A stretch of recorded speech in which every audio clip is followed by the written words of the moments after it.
Hello friends, welcome back. आज की class में हम लोग डिस्कस करेंगे सिंप्लेक्स मेथड को। तो लीनियर प्रोग्रामिंग प्रॉब्लम को सॉल्व करने के लिए अगर आपके पास दो से अधिक है, 3-4 वेरिएबल्स है, तो उसको सॉल्व करने का one of the best technique है सिंप्लेक्स मेथड। तो सिंप्लेक्स मेथड में हम डिस्कस करते हैं कुछ पॉइंट्स को और फिर हम आगे कुछ प्रॉब्लम्स लेंगे और फिर सोल्यूशन देखेंगे।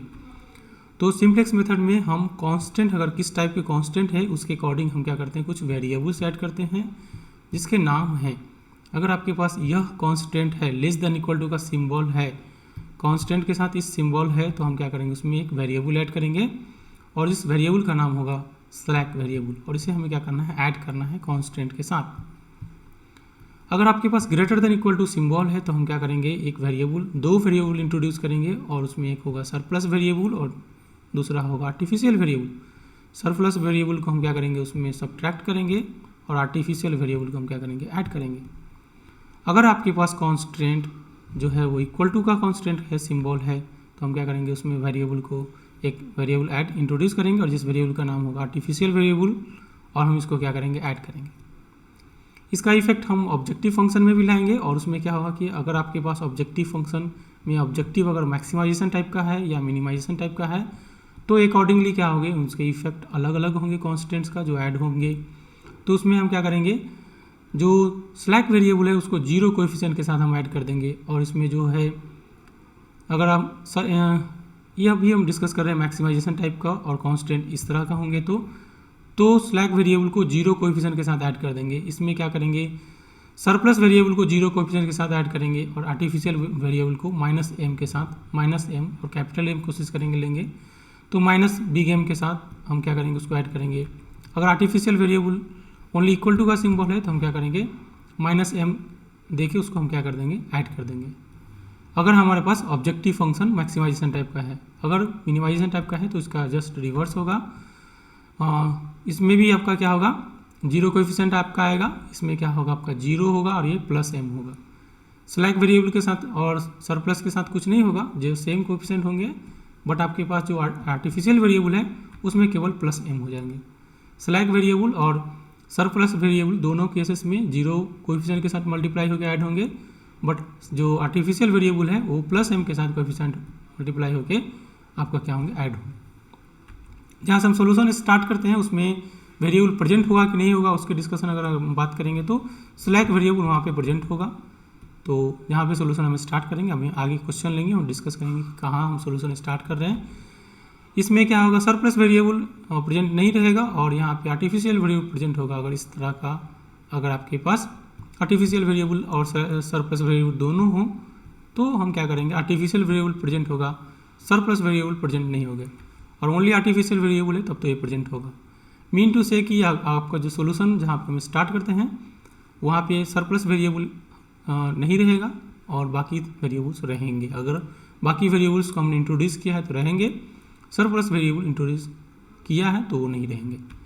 सोल्यूशन जहाँ पे हम स्टार्ट करेंगे, एक क्वेश्चन लेते हैं, उसका हम सॉल्व करेंगे सिंप्लेक्स मेथड से। क्वेश्चन है हमारे पास कि हमें क्या करना है, इसको मैक्सिमाइजेशन टाइप का क्वेश्चन है कि हमें ऑब्जेक्टिव फंक्शन को मैक्सिमाइज करना है 24x1 + 48x2 को।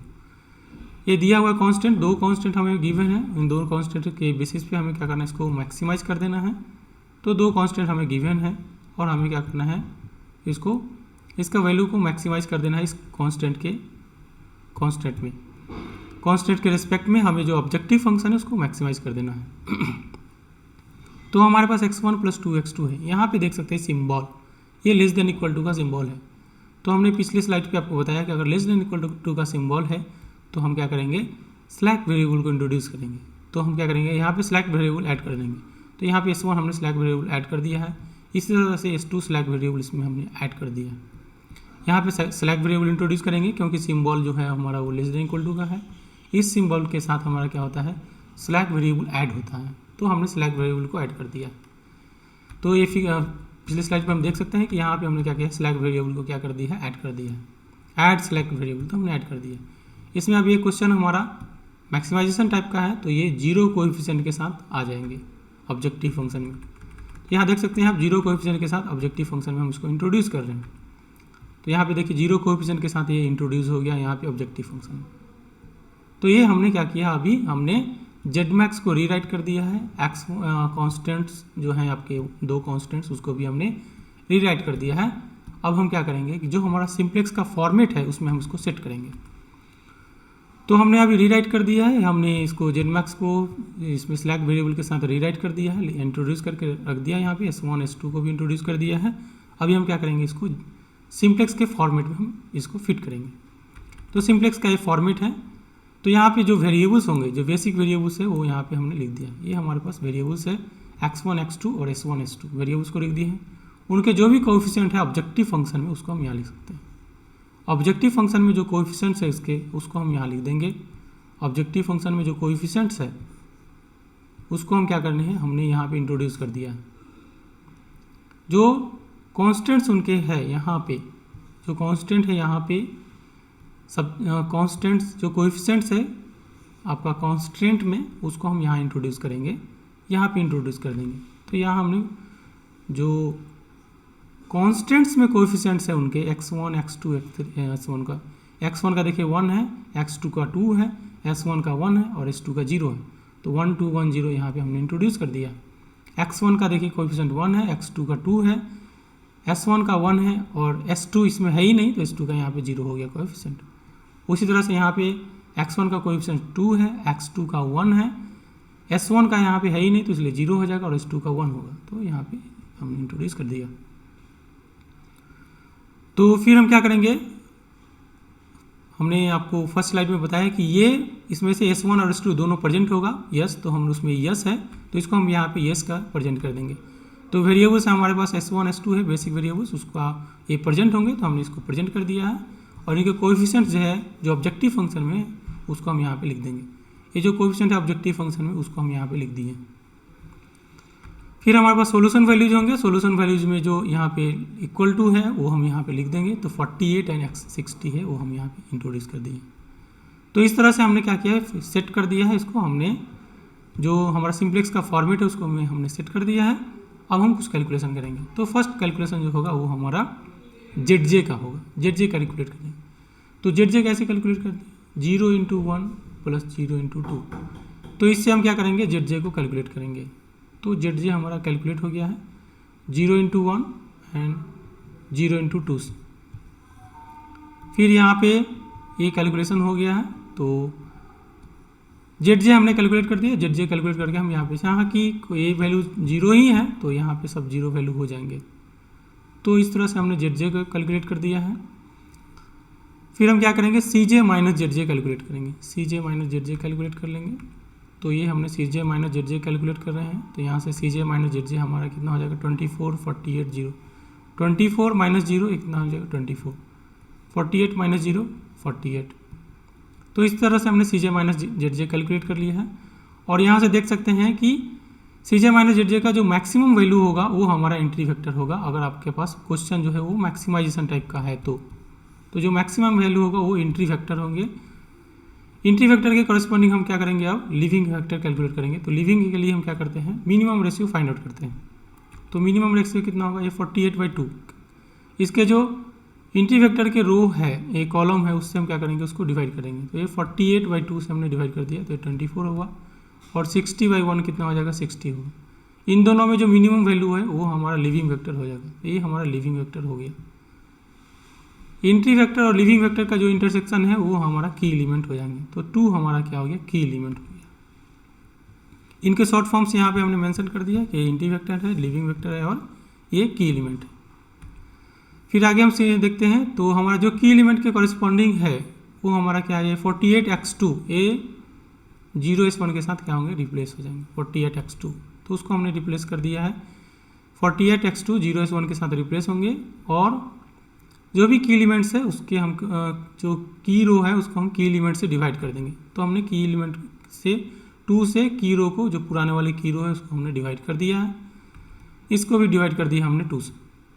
नेक्स्ट क्या करेंगे, हम नया ये जो रो है उसको कैलकुलेट करेंगे। इस नए रो को कैलकुलेट करने के लिए हमारे पास एक फार्मूला है। नए रो को कैसे कैलकुलेट करते हैं, ओल्ड एलिमेंट को लिख देते हैं। ओल्ड एलिमेंट हमारे पास जो भी था, ओल्ड एलिमेंट कितना है हमारे पास, उसको हम लिख दिए हैं। तो 2101 है ओल्ड एलिमेंट। तो 2101 को हमने यहाँ पे लिख दिया है 2101। तो हम हम यहाँ पे लिख देंगे 2101 2101 हमने लिख दिया है। माइनस कर देंगे, जो करे माइनस कर देंगे यहाँ पे माइनस इंटरसेक्शनल एलिमेंट। तो इंटरसेक्शनल एलिमेंट वहाँ पे कितना है, तो इंटरसेक्शनल एलिमेंट वहाँ पे जो 2 के सामने एलिमेंट है वो 1 है इंटरसेक्शनल एलिमेंट। इंटरसेक्शनल एलिमेंट कहाँ से हम देखें, यहाँ पे देख सकते हैं, पिछले स्लाइड पे जा सकते हैं। ये इंटरसेक्शनल एलिमेंट 1 है, ये 1 की बात कर रहे हैं हम, ये 1 है इंटरसेक्शनल एलिमेंट। तो हमने इंटरसेक्शनल एलिमेंट वहाँ पे लिख दिया है 211 और इसको मल्टीप्लाई का सिंबल है तो मल्टीप्लाई का सिंबल, और कॉरेस्पॉन्डिंग एलिमेंट इन रिप्लेस्ड रो, तो ये 1/2 हो जाएगा, ये भी 2/2 हो जाएगा, ये 1/2 और यहाँ पे 0/2 और यहाँ पे 48/2 भी होगा। तो इस तरह से हमने क्या कर दिया है 60 - 48/2। तो इस तरह से हम क्या करेंगे, न्यू रो को फाइंड आउट कर लेंगे और इस फॉर्मूला का यूज करेंगे। तो न्यू रो का वैल्यू ये आ जाएगा, वो हम यहाँ पे पुट कर देंगे। तो इस तरह से हमने न्यू रो फाइंड आउट कर लिया। अगेन हम क्या करेंगे, न्यू रो फाइंड आउट करने के बाद हम क्या करेंगे, अगेन ZJ कैलकुलेट करेंगे। ZJ फिर सेम 48 × 1/2 + 0 × दिस, तो ये 24 हो जाएंगे, 48 और ये हो जाएंगे। अगेन हम क्या करेंगे, CJ - ZJ करेंगे। तो CJ यहाँ पे है और ZJ यहाँ है, तो इसके वैल्यूज हो जाएंगे क्या कि यहाँ से हो जाएंगे 0 0 -24 और 0। अगर हमारे पास मैक्सिमाइजेशन टाइप ऑफ प्रॉब्लम है तो ऑल CJ - ZJ का जो वैल्यू होगा, इसका जो वैल्यू होगा वो सब लेस देन इक्वल टू 0 होना चाहिए मैक्सिमाइजेशन टाइप ऑफ प्रॉब्लम के लिए।